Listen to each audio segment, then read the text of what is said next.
What's up guys and welcome back to another episode of the Realistic Career Mode. It's episode number 33. We are returning today with a brand new season, our 5th year of the save and our 2nd year with Liverpool where, wait for this, it's actually not as much as I thought it was going to be.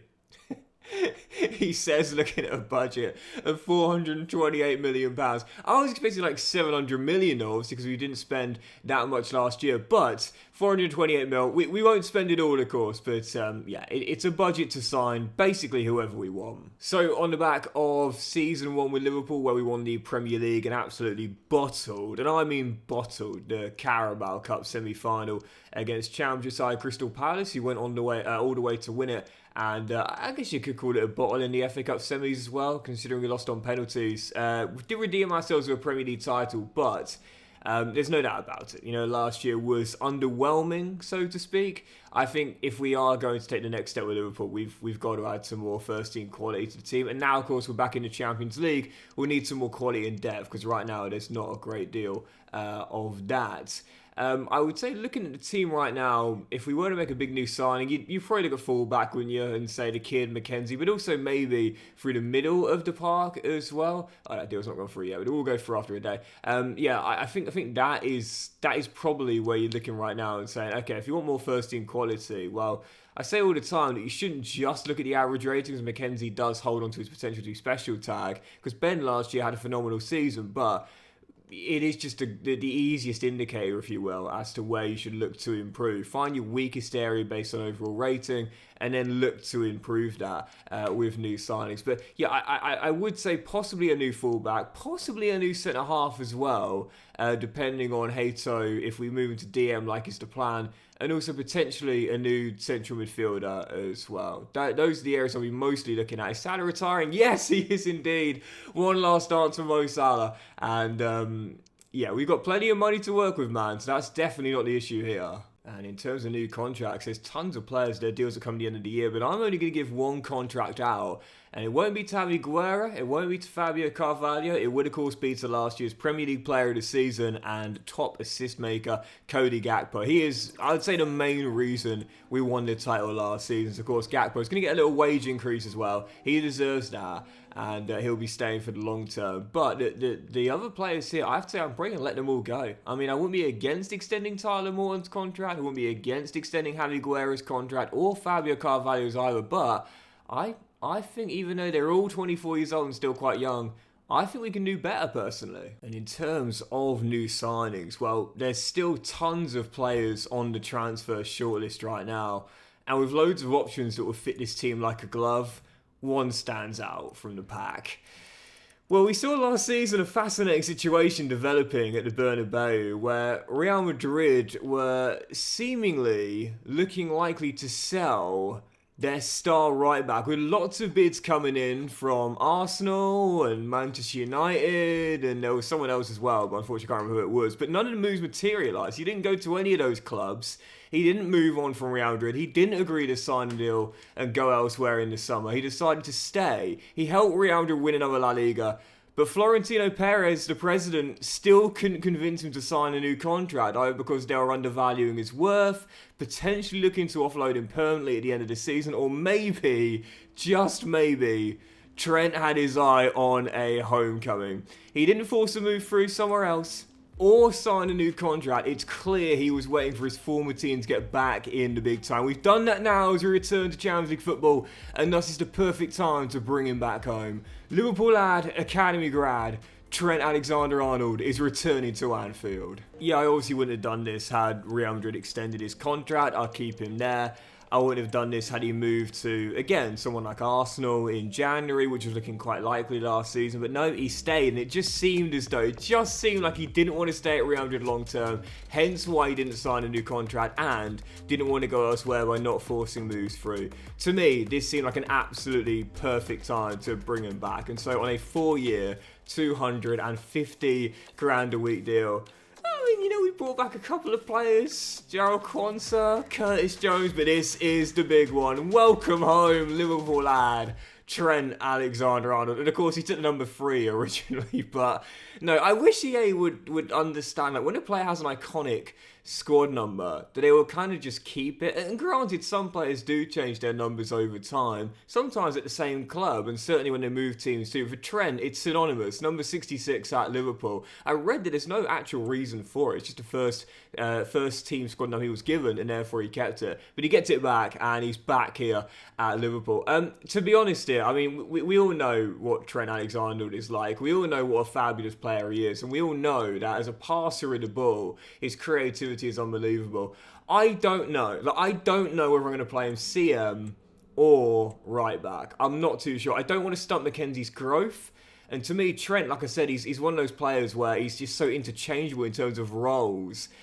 I don't know, man. Right back, CM, I'm not too sure. I think we'll see how things are looking as the season goes on, I think. For now, I'll keep him at right back, but probably play him in CM.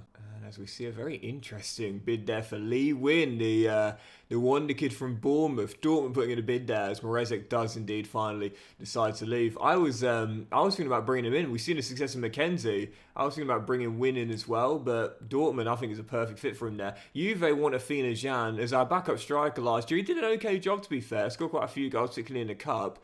Probably get more first team football there, but I don't know about that. I'll think about that one. That's actually quite a good fit, that, but I don't know, man. He's that sort of player. Like I said, he's one of the players that scored against me more than anyone else. And there's another bid this time from Lorient in France in FC. There's always one player that always scores against me. I'm gonna go to Belgium now. And Afina Jan, I know what'll happen. If I sell him to Juventus, I know what'll happen. I'll meet the old lady in the Champions League final, and this guy scored a winner in the 91st minute. There's another Belgium bid there from Luke Chambers. I said this before, I do prefer to keep British players within Britain or Ireland if possible, but I don't mind for some players to go abroad. Like I said, it's a lot less uncommon as opposed to what it was like back in the day.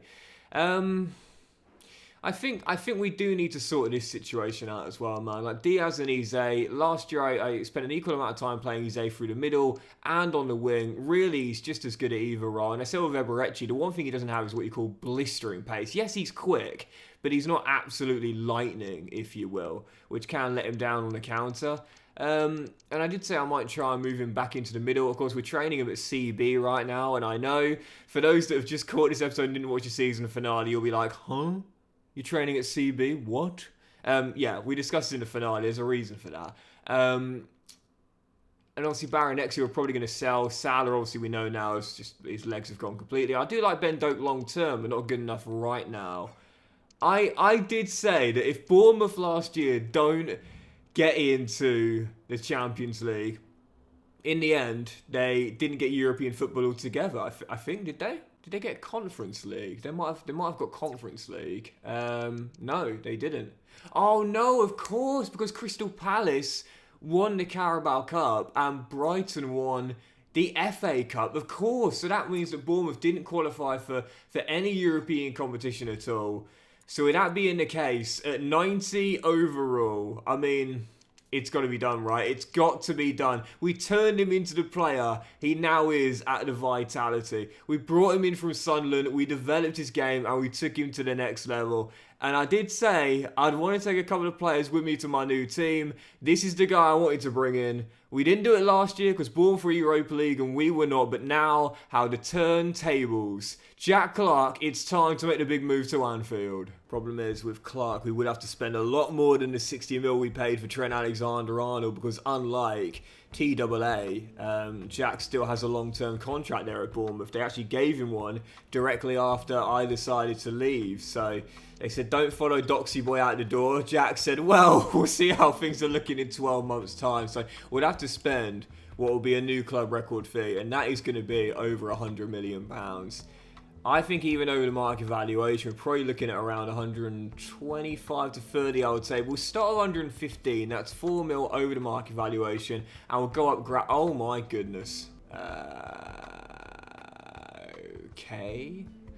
Well, I said we're not going to spend all that money. We might be spending the bulk of it on Jack Clark. 160 mil. To be fair, 26... 90, in his prime, one of the best players in the world, and oh yeah, the English player tax as well. Let's be honest, with inflation too, that is pretty realistic. Come on, let's be honest here. With a long-term deal as well. But 125 mil as Bournemouth compromise. Jack Clarke is going to return with Doxy Boy and go to Anfield. A Leeds Academy grad whose big move to Spurs never really worked out, but it was the Stadium of Light where he found his home. He really developed his game there with the Black Cats, becoming a bit of a fan favourite so quickly with the Mackhams too. But we knew at some point he'd need to take the next step up. He did. He came to Bournemouth. He developed his game tremendously under manager Doxy Boy, leading them to their first major honours in club history and European football too. But now, after a subpar season from the Cherries, it's time to take the next step up to one of the biggest clubs in England, now back in the Champions League and Premier League champions as he's reunited with his manager. Welcome to Anfield, Jack Clarke. Yeah, absolutely buzzing. One of the world's best players now. He developed his game so much in the 3 years we were at Bournemouth, and he's still getting better. An inside forward with the Cherries at the vitality, and he's the ideal long-term successor for Luis Diaz on that left-hand side. I think with the 4-star weak foot, there's no reason why we can't play him on the right-hand side either and step in to shoot on that left foot, because a 4-star weak foot is more than good enough in most circumstances, if you will. But for now, we'll keep him on balance. We'll let his stats go up gradually all across the board. I love how even defensively he's got some decent stats there too. But what a player, what a baller, what a man he's turned into. Jack Clarke is back with Doxy Boy at Anfield. And just looking again at those Afina Jean deals, Lorient and Juve both putting in bids. I'm going to offer Felix a new contract here, possibly give him a wage increase as well and say, listen, in this team, you know what your role is. Back up for Cody Gakpo, okay? You might be wearing a number 9, but you're not regularly starting in this team. So, if you would agree to a new contract, if you would agree to a wage increase as well, we want to keep you. Because, like I said, man, I've never used a guy before. It's my first time using him. He always scores against me, and as a backup striker for Cody Gakpo, he knows his squad role, rotation, which means he doesn't complain that he doesn't always get the game time either, but we will still give him some game time in cup football as well. I'm going to keep him. I like him, man. I really, really like him. And again, he always scores against me in FC, so I don't want to gamble it. I do not want to gamble it, man. He's actually going to downgrade his squad role to rotation as well. He'll give an extra 2 years, and that will take him to 5 years total. And what I'll say to Felix is this: for your loyalty, for your service, being a backup for Cody Gakpo, how about an extra 10 grand a week as well? Can you imagine getting an extra 10 grand a week? I couldn't imagine getting 10 grand a month, but Felix is staying as our backup to Cody Gakpo, and I love that, man. Knows his role, leader of the bench brigade in our front three, spearheading that attack. Felix is staying here. And there's a bid for our third choice goalkeeper, Yaros from St. Louis in America. We'll just accept that there, no problems. So wait for that Chambers deal to go through. We do want to add some squad depth as well in terms of quality. If we do want to compete for the treble this year, I haven't actually checked the objectives, but I'm just going to assume they are to win the treble. I'm very surprised if they're not. Right, well they're not actually. Oh. Finish top 4. Well, I'm sorry. Why didn't you ask me to do that last year? Like why? Our team's gotten better, not worse. Reach the final of the CL. That's a lot more realistic than win it, I'd say, in our first season back in. But why last year did we need to win a domestic double in a rebuild year? And this year they're okay surrendering the title and just saying 4th will do. What? I mean, don't get me wrong, I'm pleased. I'm very pleased to see that, but I can't understand how that makes sense. Very strange indeed. Very strange indeed. But again, I guess it is oh, look at that. Swansea want Yaros, which of course we'll accept.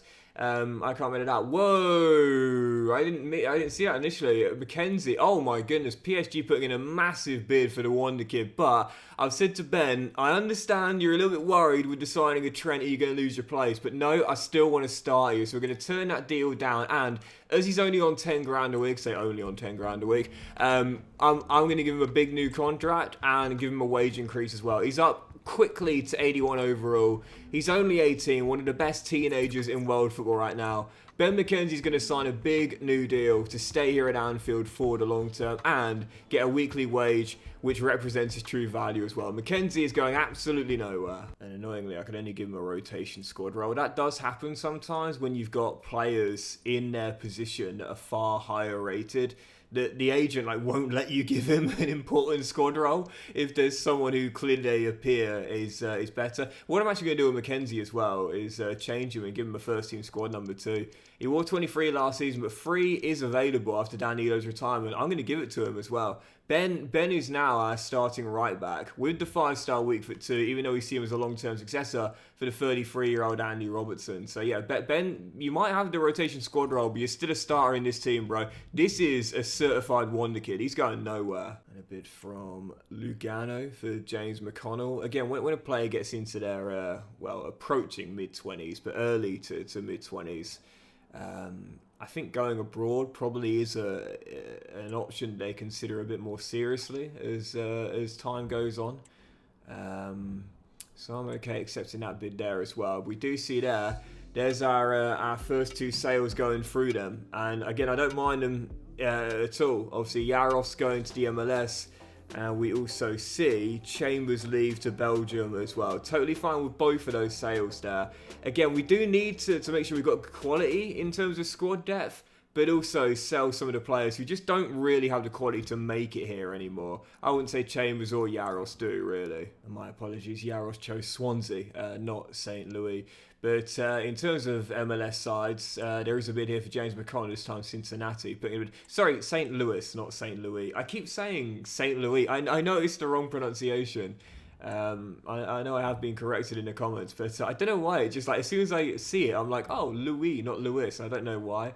Barca now putting in a massive bid for McKenzie. If both of those deals for McConnell fell through. Again, I often say sometimes when you see a player on a reasonably low market overall, but a big weekly wage, it can be hard to sell those players because the clubs putting the bids in don't want to give them the same sort of contract. But a massive bid again, this time for Ben McKenzie, this time from Barcelona, but of course he's just signed a new big contract and therefore wouldn't be realistic to sell, and therefore we're going to block the offers. Now the Scandinavian side, Nordstrand, putting in a bid for McConnell, so again we'll accept it, but not sure if we'll be able to sell. Doing some scouting right now, looking at players who could possibly bring in for the bench or the resis. I have to say I'm possibly actually thinking about maybe extending the contracts of Carvalho and Guerra as well. Both have 12 months on their deals, but again, they're not bad players at all at 82 overall. I just felt as though it might be an idea to look for players who know and prefer a squad rotation role as opposed to Carvalho and Guerra, who you can see are both unhappy after last season being limited players for us. I say limited players that play limited game time. But another bid for McConnell this time from Danish side Midtjylland. And wow, look at that, Frankfurt putting in a swap deal for the local lad Curtis Jones. But of course the answer is no, he's going no. He was great last season. There we go, finally managed to sell him somewhere. James McConnell is off to FC Midtjylland in Denmark for the next few years. So yeah, we'll take a little bit of cash. But again, the most important thing, you might notice players this, I don't really negotiate a better transfer fee, so I don't need to, you know, just getting his salary off the books is the most important thing. And I've just seen here saying quite frustrating. The Borough were relegated last season. I haven't used him in this year's FC, but I was considering bringing him in for this squad. Isaiah Jones, he's literally just gone and signed for Nantes on the day I've got the full scout report on him. That's always so frustrating, man, but serves me right for not being quick enough there. So yeah, still plenty of money, obviously, to work with. The question is, what do we do? Again, we still do want a little bit more quality in depth. That's why I'm frustrated that the Jones deal just went through there. I might still look for a new third choice goalkeeper as well. And also possibly, because I think Arroyo's probably going to go, possibly a new fifth choice centre half as well, especially, or maybe even fourth choice. We do convert Hato to CDM, which we have been planning. Still a month and a week to go until the transfer window ends, though. So no rush here. Oof, there's Lazio putting a massive bid for Levi Colwill, but hands off, guys. This dude was unreal for us last season. He's going absolutely nowhere. Got a goal, and it was one of the main reasons why we had the best defensive record in the division. Oh, look at that. Why would the bids... Oh! Listen, if we weren't Premier League champions, I wouldn't be against selling him there to last year's CR winners. PSG. But he signed a big 5-year contract last summer. He's only played 1 year here. Sorry, Levi, but no, not this season. Maybe next year. Maybe next year if we don't retain our Premier League Championship. Maybe next year, but not this year. And Bournemouth, guys, listen, you've done tremendously well in these past 4 years, but no, sorry, but he's not going to take that step there to go to Dorset. And a loan offer for Rafinha Jackson. Some very interesting bids today, but of course turning this one down too. And there is a bid for Javi Guerra. Salernitana, the Serie A side, 30.5 mil. I wouldn't mind going to play my professional football in Salerno. Yeah, we tried to sell him last year, didn't we? I'm just going to accept that bid there.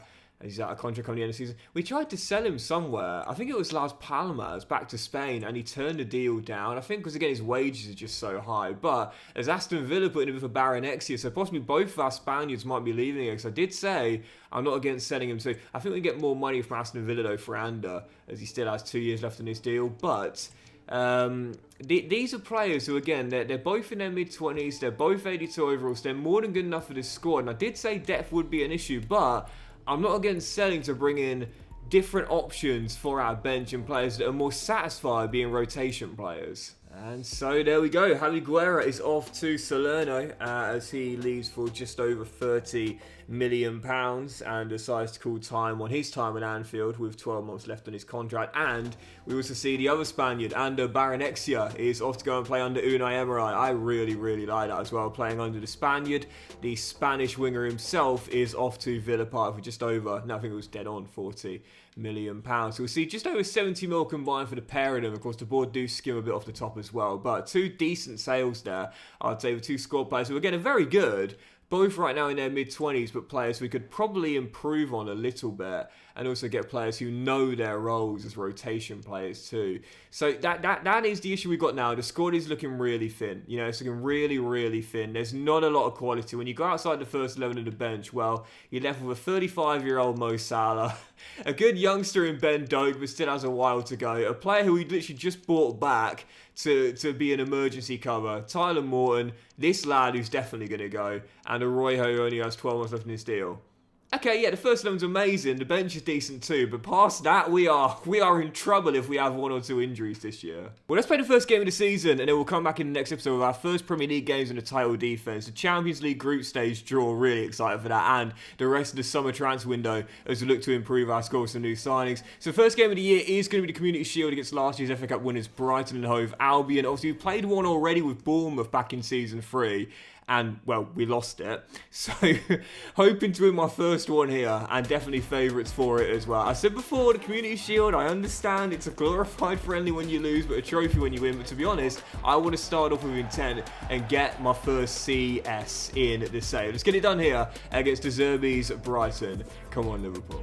Yeah, for someone who's a big advocate of reducing the amount of games in the calendar in a football season, it does seem quite ironic that I often say, I like the Charity Shield, you know, I like the Community Shield, and I think it should stay. I don't think it should be scrapped. It's a nice, you know, day out for families and for the kids as well that might not be able to watch their team play regularly due to whatever reason, be it location or socioeconomic status. So it's nice to have that kind of day at the start of the season as well, especially when it's basked in sunlight, unlike in this game here.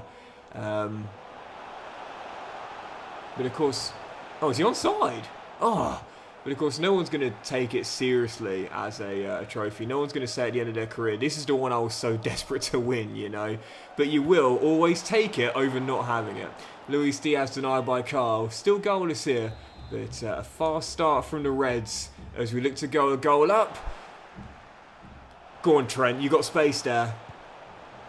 Rushworth again with the save. Excellent start from Liverpool.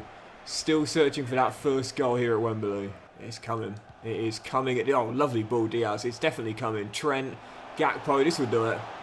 This will do it. Cody Gakpo. Oh my goodness gracious, how on earth this is still 0-0.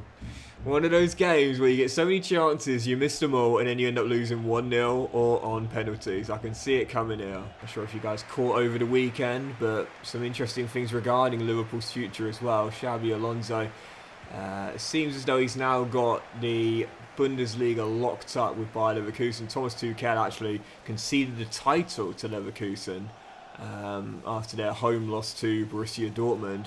And of course, as we know now, Alonso is set to stay at the Bayer Arena, and that opens the door wide open for the man who was beaten by Liverpool on the weekend, Roberto De Zerbi. It seems as though now, not confirmed, not a guarantee, but it does seem quite likely that the man to replace Jurgen Klopp is the man who was beaten by him on the weekend. And I have to say, for Liverpool fans, I know he might not have been the first choice. I know everyone was so hopeful for the former player Alonso to return. But, listen, for what De Zerbi has done with Brighton, you know, coming in and replacing Potter midway through the season outside of a summer window, he's got a tremendous amount of credit, rightfully so. And let's just say this, I don't think Liverpool fans are going to be too disappointed that whilst their first choice might not be coming in, let's say Roberto De Zerbi is not a bad second option, is he? So it's going to be interesting to see if he does indeed make that move to Anfield for next season, which now is looking incredibly likely. Even so, 25 minutes to go, still 0-0 here. Had all the early chances, just couldn't take them. And it seems as though we are set for pens with the record we've had on penalties. I wouldn't put your money on Liverpool, no doubt. Fabio Vieira, Kenneth Vargas, off the post. Brighton had literally no chances all game long and almost won it. That would have been absolutely typical, but still we're tied. Clark to Cody. Can we find a winner?